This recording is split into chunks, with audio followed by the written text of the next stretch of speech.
Hey everybody, it's Corona story time again. I am going to be reading portions of Conjectures of a Guilty Bystander by Thomas Merton.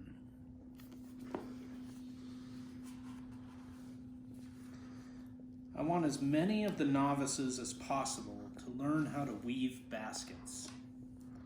Brother Gerard is an aged monk who has made baskets for a long time, and he is now 74. I want some novices to learn from him how to make baskets before he dies, or before he grows too old for anything of the sort. For when a brother is very old, he sits only in the infirmary chapel, close to the window, right at the side of the altar, reading from a prayer book or a book of meditations, no longer weaving baskets. Brother Basil and Brother Isaias will learn first to make baskets, then others will learn. Brother Gerard cannot teach more than 2 at a time because there is no room for more than 3 to work in the potato cellar where he weaves baskets. I moved a lot of the trash over to one side, said Brother Gerard. It is warm in there. It will be nice in there. It is right in the next cellar to where I was last year. I received permission to speak to him about the baskets. He received permission to speak to the novices. But they did not get permission to speak to him. They make signs. He asked them, however, to tell him their names. Speak, he said, just for that only, your names. That was enough speaking. They went ahead with the baskets. This afternoon the sun is warm. They are out cutting willows. Brother Gerard said, "You don't remember Brother Stephen." He was condescending about my not knowing Brother Stephen. I have been here only 20 years. Brother Stephen apparently was here long before that, probably died 35 or 40 years ago. Brother Stephen was one who made baskets. Of course, he was French. He made all the baskets for everyone. But he died suddenly. We were all left without any more baskets. Anyone who wanted baskets had to get out and make his own. Well, I was in charge of the wardrobe, and all the old baskets were falling to pieces. So I would repair them and get a good look at how they were made. And then I began to make them for myself. That is how I learned how to make them. Of course, I could have learned at home before I entered the monastery. My father and brothers all made baskets. But you can imagine when I was out there, I was not thinking about baskets.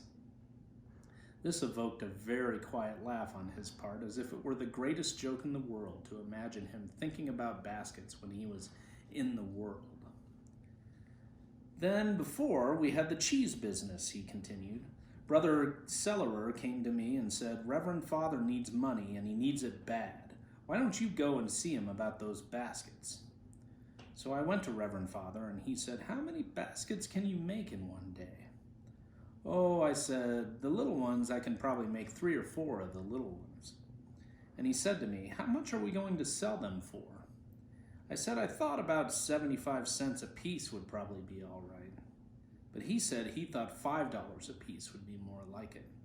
He said that nowadays you have to pay a man $1 an hour at least, and the labor alone would add up to that. I said to him, $1 an hour for making baskets? Again, the quiet laugh. What a world. Baskets, $5 for a basket. $1 an hour for working, when you like it.